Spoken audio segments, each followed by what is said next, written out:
अस्सलामुअलैकुम वरहमतुल्लाह। उम्मीद के मिजाज गिरामी बखैर होगा। कहानी मसीहा की 24वीं किस्त लेकर हाजिर हूँ, तवज्जो फरमाएं। महताब खान अपनी कार से निकलकर सूरज के पार्वती भवन के अंदर दाखिल हुआ।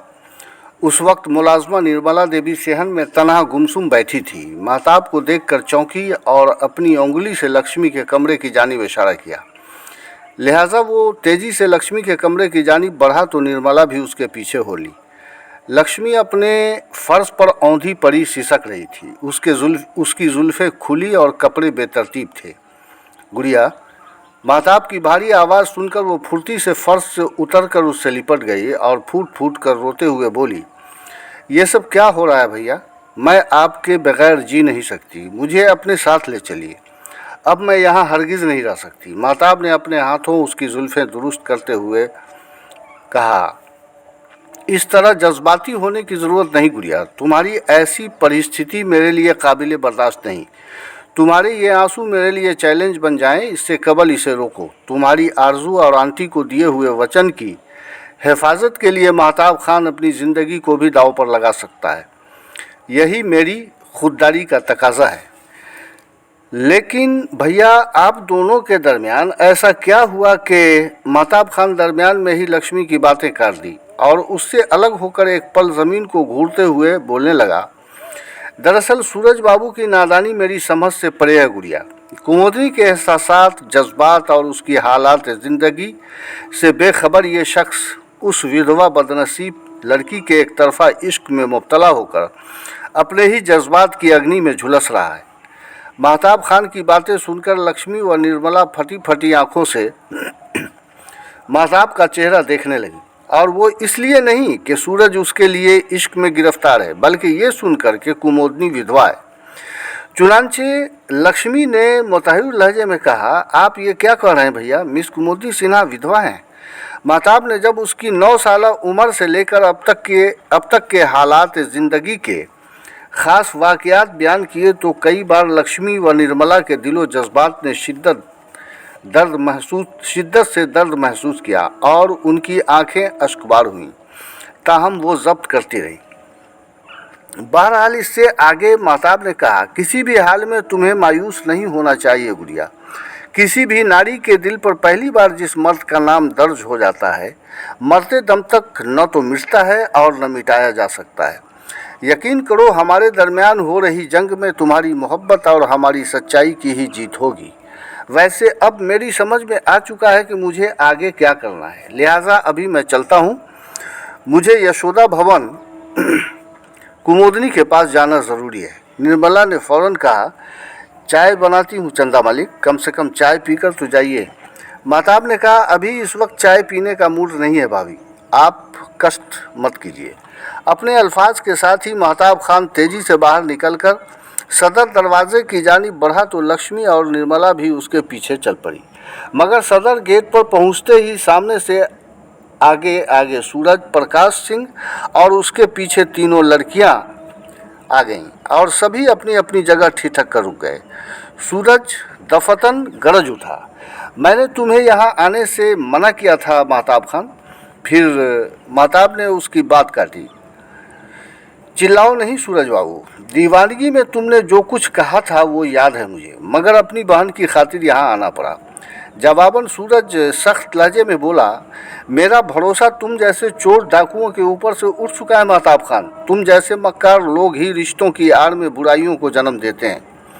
उसकी बातें सुनकर सारी लड़कियाँ हैरतज़दा हो उठीं और कुमुदनी का चेहरा गुस्से से तमतमा कर सुर्ख हो गया। लेकिन महताब खान लड़कियों की जानिब अपने हाथ उठाकर खामोश रहने का संकेत दिया तो कुछ बोलना चाहते हुए भी सभी खामोश रह गईं।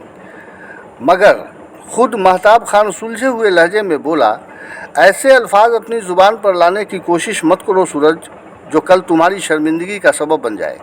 तुम्हारे जनून और दीवानगी ने तुम्हें विवेकहीन बना दिया है। महताब का जुमला पूरा भी नहीं हुआ कि सूरज ने उसे ज़ोरदार थप्पड़ मारने के लिए हाथ चलाया, लेकिन उसका तमाचा महताब खान को लगे उससे कबल सूरज की कलाई महताब खान की मजबूत फौलादी मुट्ठी में जकड़ गई और वो बेबस अंदाज में धीरे से मुस्कुराकर बोला, लो बाबू सूरज प्रकाश सिंह, मैंने इस जगह भी तुम्हारी आबरू बचा ली, वरना किसी को मुंह दिखाने के लायक नहीं रहते।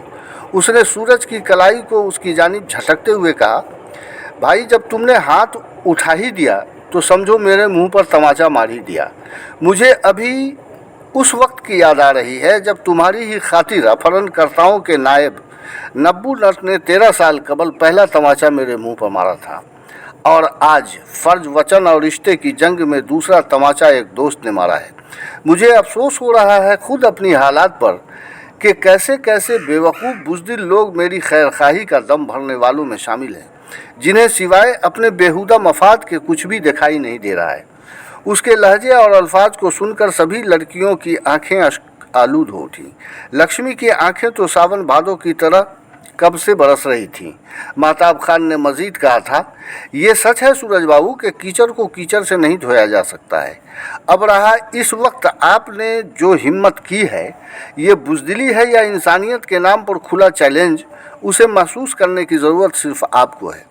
जब आतिश फ़िज़ा उबलता है तो बड़ी बड़ी ताकतें उसके सामने कमज़ोर पड़ जाती हैं। वाज़ह हो कि आपने जो हरकत की है, इसके एवज़ मैं आपको कभी शर्मिंदा होने नहीं दूंगा, लेकिन मेरे जीते जी इस तरह की कोई नादानी गुड़िया के साथ करने की कोशिश की तो दोस्ती की वो मशाल जो मेरे सीने में अब भी रोशन है, शायद खून के छींटों से हमेशा के लिए बुझ जाएंगे। महताब खान अपने आखिरी अल्फाज के साथ तेजी से बाहर चला गया तो सूरज लक्ष्मी पर बरस पड़ा। मैंने जिस बात से तुम्हें मना किया था लक्ष्मी, तुमने वही किया। जवाबन लक्ष्मी भी गरज उठी, कोई ज़रूरी नहीं कि आपकी नादानी और आवेश में किए हुए आपके हर फैसले और आदेश का मैं पालन करूं। अगर आपने ये समझ रखा है कि आपके लिए मैं अपने महान भाई का पवित्र दामन छोड़ दूंगी तो ये गलत है। सूरज उससे जवाब सुनकर तिलमिला उठा और नमक हराम कहते हुए उसके गाल पर भी तमाचा जड़ दिया। लक्ष्मी लड़खड़ा कर गिर पड़ी और रोते हुए चिल्ला कर बोली, जितना जी में आए जलील कर लीजिए, मुझे बर्दाश्त कर लूँगी, क्योंकि आपके नमक पर परवरिश पाई है ना, मगर अपने देवता रूपी भाई की जलालत को अब बर्दाश्त नहीं कर सकती। जाकर आईने में अपनी मकरूह शक्ल देखिए सूरज सिंह, जिस पर आपके ही तमाचे का निशान बदनुमा दाग बनकर आपका मुंह चिढ़ाता नजर आएगा, और उसे आप तमाम उम्र अपने आंसुओं से भी धो नहीं पाएंगे। खामोशी से रोती हुई निर्मला आगे बढ़कर उसे उठाने लगी और कुमोदिनी इससे आगे कुछ नहीं सुन पाई और नफरत व गुस्सा लिए हुए वहाँ से चली गई तो गीता व सुनीता भी उसके ताक़ुब में बढ़ने लगी, जिससे बेखबर सूरज बड़बड़ाया, मैं नहीं जानता था कि तुम मेरे ही आस्तीन का सांप बनकर मेरी हवेली में पल रही हो। सुन लिया ना मिस कुमोद। वो अपने अल्फाज के साथ पीछे पलट कर देखा तो जुमला भी पूरा नहीं कर सका, क्योंकि उसकी ये वाहियात बातें सुनने के लिए वहाँ कोई मौजूद नहीं थी। लिहाजा खुद भी बाहर निकला। तब तक तीनों लड़कियां रामलाल की निगहबानी में घोड़ा गाड़ी से जा चुकी थीं। बहरहाल कुमोदिनी ज्यों ही शहनाज मंजिल पर पहुंची, बाहर ही से मालूम हुआ कि चंदा मालिक वापस नहीं आए हैं। गणेश ने पूछा, आइए न मालकन, आप घबराई हुई क्यों हैं? कहीं कुछ हुआ क्या मेरे राजा मालिक के साथ? नहीं, कुछ नहीं हुआ, आप चिंता मत करें। फिर धीरे से बोली, काका तांगा बढ़ाइए, हो सकता है मालिक अपने घर ही गए होंगे। घोड़ा गाड़ी तेजी से यशोदा भवन के अहाते में दाखिल हुआ। सामने राम प्यारी देवी खड़ी थी। रामलाल ने फिक्रमंद लहजे में पूछा, मालिक बाबू आए थे क्या रमा? रमा देवी ने कहा, यहाँ कहाँ आए हैं चंदा मालिक। कुमुदनी के चेहरे पर हवाइयाँ उड़ने लगी। वो रोहासी होकर ज़ेर लब बड़बड़ाई, हे भगवान कहाँ चले गए वो? गीता सुनीता साथी थी, बोली, इस कदर क्यों घबरा रही हैं मिस सिन्हा आप? वो जहाँ भी होंगे अपनी मंजिल अपने घर आ ही जाएंगे ना।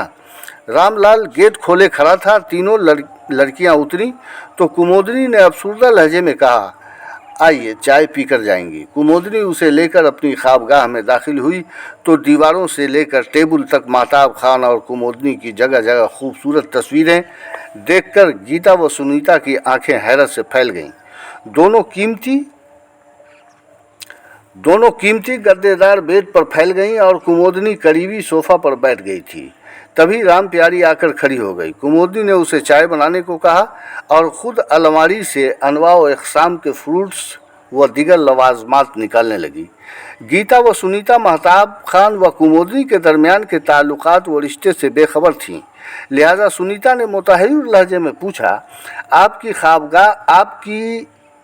ख्वाबगाह के खूबसूरत दरो दीवार तो हमें कुछ और ही पता दे रहे हैं मिस सिन्हा, और जगह जगह अलंकृत चांद बाबू के साथ आपकी ये सुंदर तस्वीरें कुछ अलग ही कहानी सुना रही हैं। कुमोदनी दोनों के दरमियान दस्तरखान बिछाती हुई धीमे लहजे में बोली, आप लोगों को जो पता मिल रहा है ना, या तस्वीरें जो बयां कर रही हैं, बिल्कुल सच है बहन सुनीता। तब गीता ने तजब्जुब आमेज लहजे में पूछा, मगर इतनी जल्दी यहाँ तक का सफ़र तय करना मुमकिन कैसे हुआ? मेरा ख्याल है कि आप और चांद बाबू तो सूरज सिंह के घर पर पहली बार एक दूसरे को देखा था, क्योंकि वो हम लोगों की तरह ही आपके लिए भी अजनबी ही थे। नहीं गीता, उस अजनबियत के पीछे कुछ मसलहत थी। कुमोदनी मुख्तलिफ प्लेटों से दस्तरखान सजाती हुई बोली तो दोनों ही हैरत से मुस्कुराने लगी। सुनीता ने फौरन कहा, आपके राज से हम अवगत नहीं हो सकते क्या बहन जी? कुमोदनी बोली, क्यों नहीं, हम कोई भी काम ऐसा नहीं करते जिसे राज में रखे जाएं, और न हम खुद नुमाई के शिकार हैं। गीता ने हिचकते हुए कहा, अगर ऐसा है तो फिर सूरज सिंह ने आपसे उम्मीदें क्यों लगा रखी हैं? कुमोदनी तंजिया हंसी के साथ बोली, इसलिए कि वो मेरी हकीकत से कतई अवगत नहीं है। वैसे सूरज को मुझसे ज़्यादा आप लोग जानती समझती होंगी कि वो कैसा दिलफेक आदमी है। सुनीता ने हंसकर कहा, ये तो आप 100% सही कह रही हैं। कुमोदनी ने कहा, बहरहाल अब शुरू हो जाइए, वरना रमा काकी चाय लेकर सीने पर सवार हो जाएगी। चुनांचे तीनों मुख्तलिफ प्लेटों से ग़िज़ाई लवाजमात से आसूदगी हासिल करने लगी। गीता ने फ्रूट चुबाते हुए कहा, आप 100% स्वच्छ हृदय की युवती हैं मिस सिन्हा। अपने चंदा बाबू की ही तरह हमें भी अपने हालात ज़िंदगी से अवगत करके अपना फ़ैन बना लीजिए ना।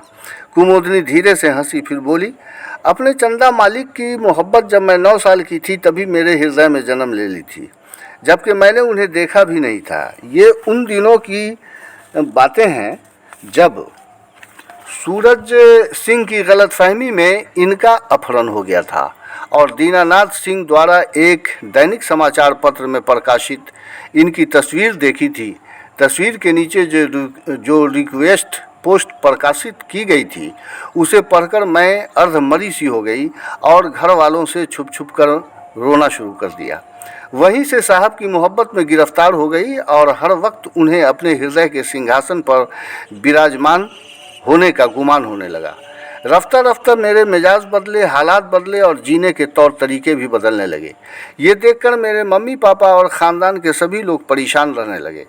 कभी किसी डॉक्टर के यहाँ तो कभी किसी मनोचिकित्सक और झाड़ फूँक करने वालों के दरवाजे पर मेरे पापा स्वर्गीय प्रोफेसर चंद्रिका प्रसाद सिंह ने दस्तक देना शुरू किया, लेकिन मेरा दुखी मन मिजाज नहीं बदला। बरसूरत कुमोदनी अपने हालात व वाक़यात बयान करती रही और गीता व सुनीता उसकी अमीर गहराई में डूबती चली गई। कब उसे चाय पेश की गई और कब उसने चाय ख़त्म की, उसका एहसास तक उसे नहीं रहा। अगर एहसास था तो सिर्फ कुमोदनी की महताब खान से अनोखी मोहब्बत, उसके दीवाने जज्बात और ठोस तमाद की जो उसके अंदर महताब खान की निस्बत पैदा हुई थी। अब महताब खान का कुमोदनी से अटूट प्यार फ़ख्र के काबिल था और सूरज का पागलपन तमस्खर उड़ाने जैसा मालूम पड़ रहा था। गीता व सुनीता के दिलो जिगर में महताब खान व कुमोदनी सिन्हा के ताल्लुकात एक अजीब किस्म के दर्द व खलीस बनकर समा चुके थे।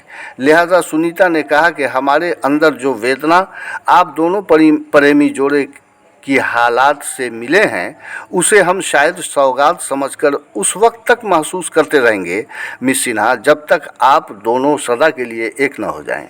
कुमोदनी ने धीमी आवाज़ में कहा, आप लोगों का बहुत बहुत शुक्रिया। बहरकैफ शाम हो चुकी थी, सूरज गुरूब हो चुका था, तारीकी की चादर समा में दबीज होती जा रही थी। उसी आसना राम प्यारी ने आकर कहा, मालकिन सूरज सिंह आया है, मैंने उसे बाहरी गेस्ट रूम में बैठा दिया है। कुमोदनी बोली, ठीक है काकी, मैं अभी आती हूँ।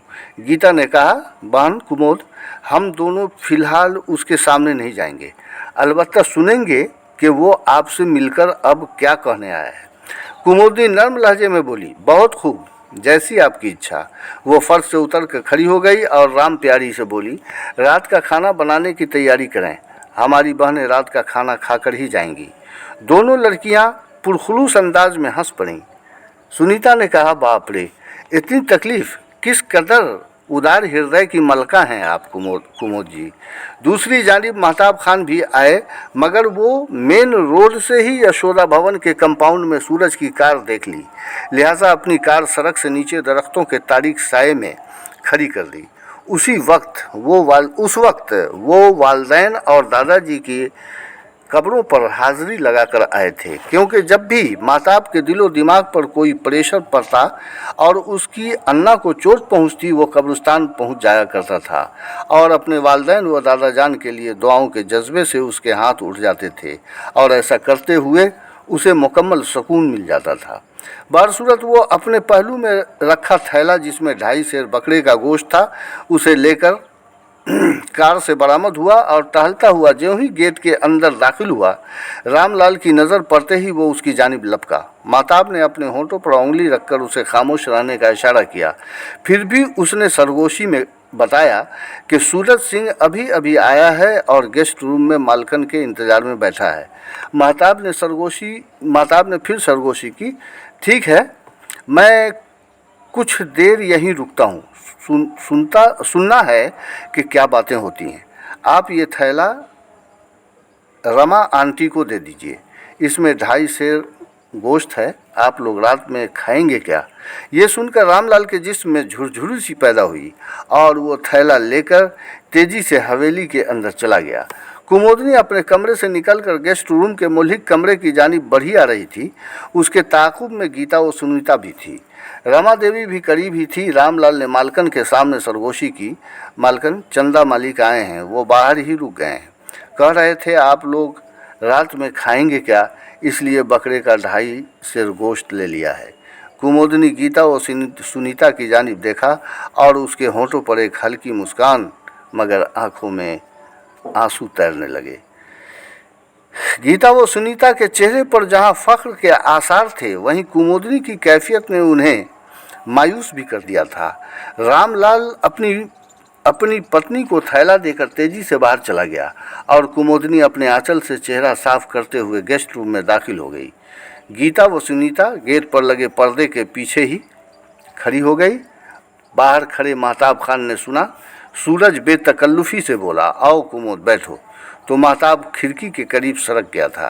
सूरज ने आगे कहा, दरअसल मेरी हवेली पर जो अचानक तमाशा खड़ा हो गया, उसकी हकीकतों से सोचा तुम्हें भी आगाह कर दूं। कुमुदनी ने रूखे लहजे में फ़ौरन कहा, कोई भी ऐसी हकीकत नहीं है सूरज सिंह जो मुझसे पोशीदा है। तुम इस कदर पागल हो सकते हो, मैंने तो क्या, किसी ने भी ऐसा नहीं सोचा था। सूरज चौंका, क्या मतलब? यही कि जिस इंसान ने तुम्हारी वजह से ज़िंदगी के 13 साल जंगलों और तपते हुए पहाड़ों की वादियों में गुजारे, जिसने सिर्फ तुम्हारी वजह से अपनी माँ को खो दिया, उसी पर हाथ उठाते हुए शर्म नहीं आई तुम्हें? जवाबन सूरज ने कहा, तुम समझने की कोशिश करो कुमुद, तुम्हारे लिए महताब खान की नीयत में खोट पैदा हो गया है। हरगिज़ नहीं, तुम इस बात से इनकार नहीं कर सकते सूरज सिंह के महताब खान अपने और परायों के हलके में मसीहा और देवता कहलाने वाले एक श्रेष्ठ व बावकार इंसान हैं, जिनकी नीयत में अपने दुश्मनों के लिए भी कभी कोई खोट पैदा नहीं हो सकती। यही सबब है कि मैं खुद भी उनसे अकीदत रखती आई हूँ। अगर मैं ये कहूँ कि मैं उनकी पुजारन हूँ तो गलत नहीं होगा। सूरज की आंखें हैरत से फैल गईं। वो हकलाया, ये तुम क्या कह रही हो कुमुद? कुमुदनी बोली, जो भी कह रही हूँ यही हकीकत है। मुझे हैरत है कि जिस मासूम लक्ष्मी ने बचपन से तुम्हें अपने मन मंदिर में बसाकर पूजा है, उसका एहसास तक नहीं हुआ तुम्हें, और मेरे हालात और सच्चाई को जानने समझे बगैर मेरे लिए अपने एक तरफा इश्क में गिरफ्तार होकर दीवानी की हद को पार कर गए। ये पागलपन नहीं तो और क्या है? सूरज ने दलील दी, यकीन करो कुमुद, मैं तुमसे बेपनाह मोहब्बत करता हूँ। गलत, बिल्कुल गलत। ये मोहब्बत नहीं, तुम्हारा जुनून है सूरज। तुम एक दिल फेंक और जज्बाती इंसान हो जिस पर भरोसा करना बेहद मुश्किल है। जिस जज्बे को तुम मोहब्बत का नाम दे रहे हो वो तुम्हारी हवस है। सच तो यह है कि मेरी हालात ज़िंदगी से वाकिफ़ होते ही तुम्हारे अंदर की दीवानी मोहब्बत भूत की तरह सर पीटती हुई भाग खड़ी होगी। हरगिज़ नहीं कुमुद, मुझे तुम आजमाइश में मत डालो। आजमाइश के दौर से तुम पहले ही गुजर चुके हो मिस्टर सूरज। माताब बाबू ने ठाकुर साहब के घर आई हुई किसी विधवा लड़की की बातें की थी, वो ज़रूर याद होगा। सूरज ने फ़ख्र से कहा, हाँ मुझे याद है। तो फिर अब जान लो कि वो विधवा लड़की कोई दूसरी नहीं, मैं हूँ सूरज सिंह। कुमुदनी के इस इंकशाफ पर सूरज को जैसे बिच्छू ने डंक मार दिया। वो उछलकर सोफा से खड़ा हो गया। लिहाजा कुमुदनी उसकी मौजूदा कैफियत देखकर गुरूर से हंसते हुए बोली, तुम्हारा जुनून तुम्हें ऐसे मोड़ पर लाकर खड़ा कर दिया था सूरज, जहाँ से तुम अपने देवता रूपी जिगरी दोस्त की ख्वाबगाह में दुल्हन रूपी मेरी पेंटिंग देखकर तमाम रिश्ते नाते भूल गए और अपने मोहसिन को अपने रास्ते का पत्थर समझ लिया। मगर हकीकत यह है कि जिस रंग रूप में चंदा मालिक ने मेरी पेंटिंग बनाई है उस रंग रूप से मैं गुजर चुकी हूँ। मगर ऐन शादी के दिन तुम्हारे अपहरण से 2 घंटा कबल नाम नेहाद की ससुराल जाते हुए डाकुओं ने 2 बाराती समेत उस व्यक्ति को भी गोली मार दी जिससे मेरी शादी करवाई गई थी। और फिर उस राजन का गिरोह मुझे भी उठाकर ले गए, जहाँ उसी देवता रूपी फौलादी जवान ने दर्जनों डाकुओं को अपनी मशीन गन से भूनकर मेरी ज़िंदगी एवं आबरू को बचाया था। आराधना योग्य यही महताब खान तो थे ना, जिन्होंने तुम्हें भी आज़ाद कराया और मुझे भी अपने फौलादी बाहों के तहफ़्फ़ुज़ में बाइज्जत घर तक पहुँचाए।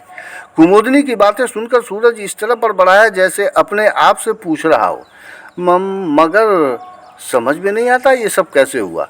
कुमुदनी बोली, ये सब कैसे हुआ सूरज सिंह, इसको जानने समझने की तुमने कोशिश ही कब की? अब तुम खुद सोचो, क्या मैं तुम्हारे काबिल हूँ? जवाबन सूरज ने महज अपनी उलझी हुई निगाह उस पर डाला तो वो गरूर से बोली, हो सकता है कि दिल राज़ी हो मगर हालात इजाज़त नहीं देंगे, क्योंकि मुझे अपना बनाकर तुम जैसे नाम नेहाद कुंवारे बुज़दिल लौंडे समाज और बिरादरी का सामना करने की हिम्मत ही कहाँ रखते हैं। सूरज ने कहा सूरज ने कुछ सोचते हुए फिर अहमकाना सवाल किया, तुम अगर विधवा हो तो फिर विधवाओं का रंग रूप कहाँ है और महताब खान को क्यों पूछ रही हो? कुमुदनी बोली, मैं एक निडर नारी हूँ सूरज सिंह, बहरूपिया नहीं कि अपना रंग रूप बदलती रहूं। परमात्मा ने ये नहीं कहा कि जिसका पति मर जाए वो श्वेत वस्त्र धारण करके मातम करती फिरे। रही महताब खान की बातें तो मैंने धर्म और बिरादरी की परंपराओं से बुलंद होकर देखा है उन्हें। दुनिया के रीति रिवाज और स्वार्थपूर्ण सिद्धांतों की लाश पर अपनी मोहब्बत का दीप उसी दिन रोशन कर चुकी थी जिस दिन तुम्हारे स्वर्गीय पिता ने 10 वर्षीय बालक श्री महताब खान की तस्वीर के साथ उनकी परिस्थिति का वर्णन करते हुए समाचार पत्र द्वारा जनता से आग्रह किया था कि उक्त बालक जहां भी दिखाई पड़े उन तक पहुंचाकर उचित इनाम के भागी बने। उस वक्त मैं सिर्फ 9 साल की थी, फिर भी तस्वीर से प्रकट होने वाली उनकी बेचारगी के ऐन मुताबिक उनकी परिस्थिति ने मुझे इतना प्रभावित किया कि मैं हफ्तों महीनों नहीं बल्कि उनके मिलने तक छुप छुप कर उनके लिए रोती रही और वो मेरे मन मस्तिष्क में बसते चले गए। अंजाम कार वो तभी से मेरे हृदय सिंहासन पर विराजमान हैं और मैं उनकी पूजा करती आ रही हूँ। मगर वाह रे भगवान कि 13 साल तक जिनकी तपस्या में लीन रही उनकी सुरक्षा में पहुंचा दिया। महताब खान मेरी ज़िंदगी के मालिक हैं, मेरी आत्मा उनकी ग़ुलाम और शरीर उनकी मिल्कियत है। सूरज ने कहा, मुझे तो इस वक्त किसी सुंदर नारी के बदले हुए बहरूप का गुमान होता है। आखिर एक सभ्य नारी अपने मृतक पति का गम इतनी जल्दी भूल भी कैसे सकती है? कुमुदनी ने किसी हद तक गुस्से और नफरत से कहा, उस पति का गम ही क्या हो सकता है सूरज सिंह, जिसके विषय में हमने कभी सोचा ही नहीं था। अगर श्री महताब खान नहीं तो फिर मैं दुल्हन रूप में एक लाश थी, मगर उससे कबल के मेरा शरीर लाश में परिवर्तित हो जाए भगवान ने मेरे प्रियतम की हिफाजत में भेज दिया। सूरज ने फौरन पूछा, मगर क्या तुम्हारे सगे संबंधी चांद से तुम्हारी दूसरी शादी को कबूल कर लेंगे? कुमुदनी ने कहा, उन सगे संबंधियों से जाकर आप पूछो सूरज बाबू, जिनकी जवान बहू बेटियां आज भी विधवा रूप में तमाम उम्र वासना की चिता में जलती और सुलगती हैं, मगर अपने ऐशो इशरत में अंधे बने सगे संबंधी उसकी जानिब देखना भी गवारा नहीं करते हैं, और अगर देखते भी हैं तो उनकी निगाहें अपवित्र होती हैं, जिसकी अनगिनत मिसालें ज़माने में मौजूद हैं। फिर वैसे सगे संबंधियों के घिसे पीटे उसूलों की लाश पर बैठकर मैं मातम क्यों करूं? बहरहाल अब आप जा सकते हैं सूरज प्रकाश सिंह। वैसे अगर आपके अंदर अब भी कुछ गैरत व इंसानियत बाकी है तो जाकर अपने देवता समान महान मित्र से क्षमा मांग लीजिए और गंगा जल की तरह पवित्र लक्ष्मी को गले से लगा लीजिए ताकि अपनी माँ को दिया हुआ वचन पूरा हो जाए। कुमुदनी अपनी बात ख़त्म करके गेस्ट रूम से वापस हवेली में चली आई और सूरज एक लम्हा तक बौना बना छत को घूरता रहा। उधर महताब खान रात की तारीकी में दरख्तों के दरमियान लंबे डेग भरता हुआ अपनी कार की जानिब बढ़ने लगा। तब इधर सूरज भी गेस्ट रूम से निकलकर अपनी कार की जानिब इस तरह बढ़ने लगा जैसे उसके पैरों में ज़रा भी कुव्वत बाकी न हो। इधर गीता व सुनीता कुमुदनी के साथ उसके कमरे में चली आई। कुमुदनी ने दोनों से कहा, आप लोग आराम कीजिए, और ख़ुद महताब खान की तस्वीर को निहारने लगी। उसी आसना रामलाल गेट पर आकर बोला, मालकन, चंदा मालिक तो पता नहीं क्यों वापस चले गए। कोई बात नहीं काका, आप चिंता मत करें, आपके चंदा मालिक फिर आ जाएंगे। दूसरे ही लम्हा कुमुदनी यकायक चौंकते हुए गीता और सुनीता को देखते हुए बोली, एक बार फिर चाय हो जाए तो बेहतर रहेगा। मैं ज़रा रमा काकी की कारकर्दगी का जायज़ा भी ले लेती हूँ और फिर चाय लेकर भी आ जाती हूँ। वो तेज़ी से कमरे के बाहर निकल गई तो सुनीता ने धीरे से हंसते हुए कहा, गीत, मिस सिन्हा ने आज सूरज सिंह का मिजाज हरा कर दिया। अरे छोड़ो उसकी बातें, अब मुझे भी उससे कुफ्त महसूस होने लगी है। कहावत है ना, कहाँ राजा भोज कहाँ गंगू तेली। कुमुदनी सिन्हा से शादी के ख्वाब सजा रहा था। गीता इस तरह अपने होंठ बिचका कर बोली कि सुनीता को बेअख्तियार हंसी आ गई थी। चंद लम्हे बाद ही कुमुदनी ट्रे में 3 कप चाय लेकर कमरे में दाखिल हुई और बोली, बोरियत तो फील नहीं हुई? गीता ने कहा, नहीं, हम ऐसी जगह हैं जहाँ के दरो दीवार भी चंदा बाबू के प्यार के गीत सुना रहे हैं। कुमुदनी व सुनीता दोनों ही हंस पड़ी तो गीता ने गर्म चाय की चुस्की लेते हुए कहा, अच्छा एक बात बताइए प्यारी कुमुदनी बहन, कि साहब जी आएंगे तो हम उनसे किस तरह मिलेंगे? कुमुदनी मुस्कुराकर बोली, जिस तरह आप लोगों का दिल चाहे। सुनीता फौरन बोली, मैं तो उनके सीने से लगकर मिलूंगी। गीता बोली, सुनीत, तुमने मेरे मन की बात छीन ली। चुनांचे तीनों ही एक बार फिर खिलखिला पड़ी तो कुमुदनी ने कहा, अच्छा फिक्र करने की ज़रूरत नहीं, जिनको भी जिस तरह मिलना हो ज़रूर मिल लेंगे, उन्हें हरगिज़ कोई एतराज़ नहीं होगा, अलबत्ता वो थोड़ा लजाएंगे ज़रूर। इस तरह फिर तीनों हंस पड़ी। गीता व सुनीता भी काफ़ी मिलनसार लड़कियां थीं, इसलिए कुमुदनी को वो दोनों बेहद पसंद आई थी। बहरहाल यहाँ मैंने 24वीं किस्त पूरी की। इंशाअल्लाह बाकी जल्द ही लेकर हाजिर होने की कोशिश करूँगा। अस्सलामु अलैकुम।